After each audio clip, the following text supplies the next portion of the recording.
In 1759 on Mauritius Island, the body of a slave falls in the sea. As she drowns to death, she prays for her husband Mars Samba never to give up and save their people. The next day, a group of slaves including Mars Samba continue to work on a plantation that belongs to Eugene. There are only 2 weeks left of harvest, so Eugene asks Mars Samba to keep an eye on things and make sure nobody is slacking off. He also calls him Cicero instead of his real name. This causes another slave to see him as a traitor. That night Mars Samba teaches his daughter Mattie more reading and writing. Mattie interrupts the lesson to share that her friend Ruba showed her a path on the southwest that should take them to Fabumi, a village where all runaway slaves hide. She wants to run away but Mars Samba forbids it, saying that Fabumi is just a myth. The potential danger gets more obvious when they see a guard capturing a slave outside. The following morning Eugene and his guards catch another slave who tried to escape. Since this was her first try, they burn her back to mark her with a lily flower. If she ever tries again, her ears and tendons will be cut off. Mars Samba has to translate this warning for the other slaves while a man loses his ears because he was caught a second time. Eugene then asks Mars Samba to remind everyone that a third escape attempt is punished with death. In the middle of the night, Mars Samba finds Mattie having a panic attack after one of the guards abused her.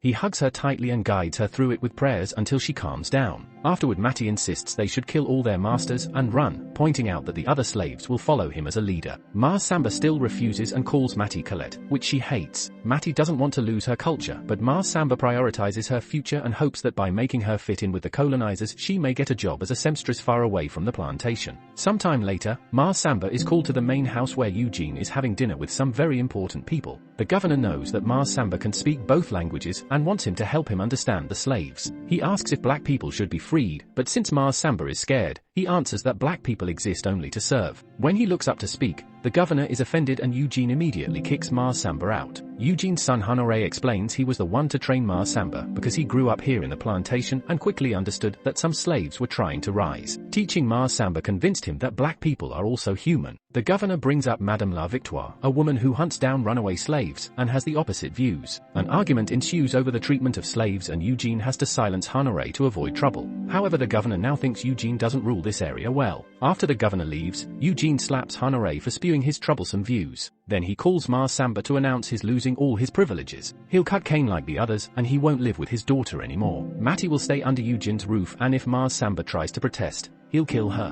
When Mattie hears about this she tries to self-delete, but Mars Samba stops her and sends her to the house. Seconds later, Mars Samba hears the dogs barking and lots of screaming. He immediately runs out and finds a guard on fire but no Mattie in sight. The other guards tell him that Mattie ran away before sending him back to his room. The next morning the guards tell Eugene that they couldn't find Mattie. Eugene asks them to call Madame La Victoire before telling Honoré to join the hunt to fix the family's reputation. Honoré is forced to agree but also asks his father to treat Mattie better when he brings her back. Afterward Mars Samba is tied to the ground and whipped for several minutes to make him talk, but he has no idea where Mattie went. At that moment Madame La Victoire arrives with her sons Joseph and Baptiste. She turns down Eugene's money and asks for the details of Mattie's escape. Victoire tries interrogating Mars Samba, explaining that she'll bring Mattie alive because she believes in punishment, but Mars Samba continues to swear he knows nothing. Then they bring Mattie's friend Ruba, and since she's pregnant, they dig a hole in the ground for her belly before tying her up. They only need to whip her feet once before she tells them Mattie went looking for the Fabumi village. Victoire has heard of the legend before and immediately leaves with her sons and Honoré to start the search. Using Mattie's clothes, a dog follows her smell through the forest until Victoire finds marks on the ground that indicate Mattie met someone and left with them. A few hours later, the group notices there are no more traces to follow, but they can see a hill in the distance. They decide to get to the top and watch for a while to see if anyone will come out of hiding. Back at the plantation, Mars Samba has been locked up in a tiny cell with a chain mask around his head. He begs Ruba for help but she ignores him. When everyone is done working, Ruba throws food at the dogs to keep them quiet. Later that night Ruba carefully sneaks around and frees Mars Samba from the cell before rushing back to her room. With the dogs asleep, Mars Samba manages to run through the field without being detected. The next morning Victoire's sons think Mattie is gone and they're wasting time, but Victoire thinks they need to be patient. Meanwhile Mars Samba has reached the forest and stops by the river to drink, which is hard because of the mask. After hitting the lock for several minutes with a rock, he manages to break it and take the mask off. Using branches to create shadows under the bright sun, he can find the right direction to continue the search for his daughter. That night Victoire scolds Honoré for eating without manners like a black savage and forces all the boys to pray. She explains God has always been her guide and saved her in the darkest times. Honoré has already heard her story. He knows she was abused as a child, forced into an unwanted marriage as a teenager,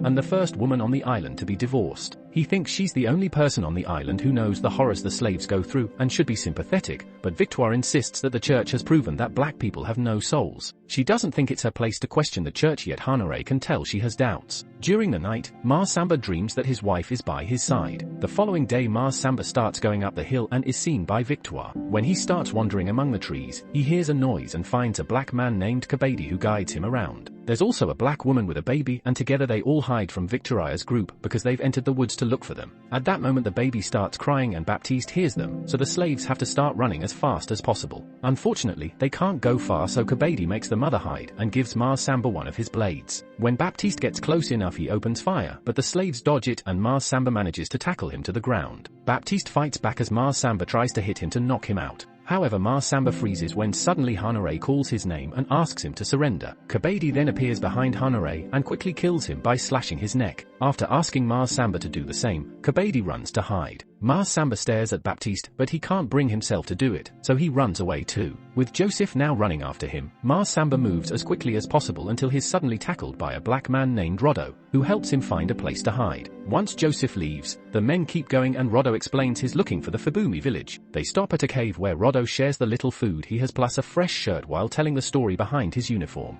He used to fight for France and they even made him a citizen. However, when he came to this island, they burned his freedom papers and tried to force him into slavery. Meanwhile, Victoire is taking care of Hanore's body. Baptiste points out that the slaves spared him like a good Christian would have, and that wording isn't received well by his family. Victoire spends most of the night praying. In the morning, she announces the Lord is protecting them, so they must continue the hunt. However, Baptiste refuses to go after the man who spared his life, so instead he'll take Hanare back to his father. A furious Joseph jumps on his brother and they start fighting on the ground while Victoire stares without doing anything. After a few minutes of wrestling, Baptiste manages to defeat his brother and leaves the forest with Hanore's body. Moments later, Ma Samba is on the move again, following tracks on the ground and plants to find his daughter. When Rodo tries to leave the cave too, Joseph shoots his leg to bring him down. Then Joseph squeezes the wound while he and Victoire ask him about Mati and Ma Samba. Rodo refuses to talk and says this island belongs to black people, so Victoire shoots him in the head. The duo searches the cave and finds Masamba's old shirt, so now the dog can follow his smell. In just a few minutes the dog finds Ma Samba crossing the river and jumps to attack him, unaware there's a waterfall behind them. They both fall into the lake below and Ma Samba tries swimming as fast as he can, but the dog easily catches up to him and bites his arm. As he screams in pain, Ma Samba pushes the dog off and grabs a rock to smash the beast's head to death. On top of the waterfall, Joseph and Victoire see Ma Samba escape into the woods. For the next few hours, Ma Samba continues to wander around the forest while following any track he can find. Eventually, he has to stop and rest because he's losing too much blood. Victoire and Joseph are still searching under the rain and get the clue they need when they notice some blood on a tree. That night Ma Samba dreams about his wife again and gets encouraging words from her, receiving her blessing and a promise of guidance. The following day Ma Samba makes it to the beach and finds a bunch of dead slaves on the sand and in the water. There's also a destroyed boat, which means the storm stopped them from escaping to Madagascar. Ma Samba checks every body on the shore, but he can't find Mati, so he goes back into the woods. He follows a strange noise and finds a few survivors, so he asks them about Mati before collapsing in pain and tears. The men help him up and take him to a cave near the beach where the women are hiding. Here he finally finds Mati and runs to hug her, but there isn't much of a reaction from her. Ma Samba then announces he'll help her find Fabumi, which makes Mati smile and finally hug him back. After Ma Samba and Mati leave together, Victoire and Joseph also make it to the beach and find all the bodies. They follow Masamba's footprints on the sand to continue their hunt, forcing Mati and Ma Samba into hiding. Mati says she's tired of hiding and Ma Samba agrees it's time to make a plan.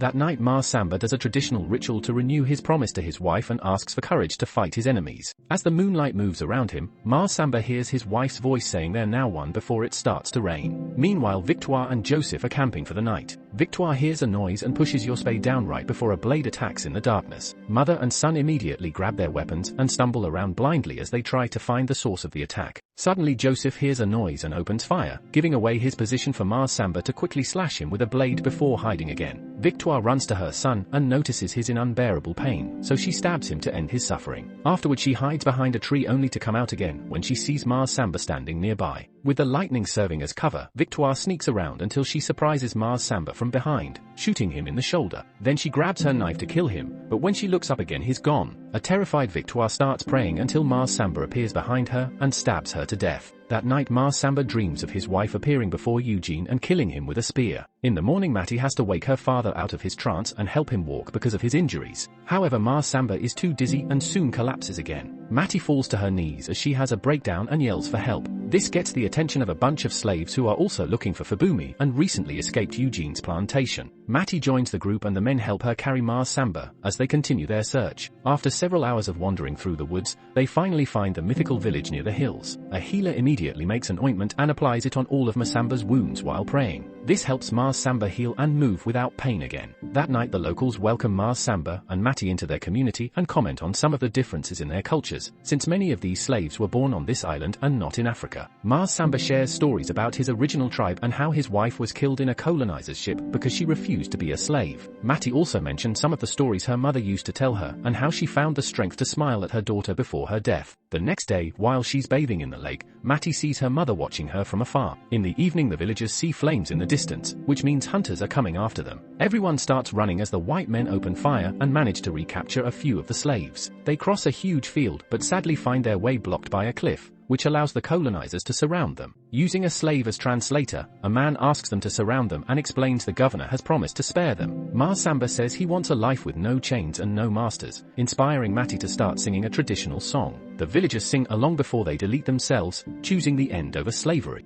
Thanks for watching. Subscribe and turn on notifications to watch more videos like this.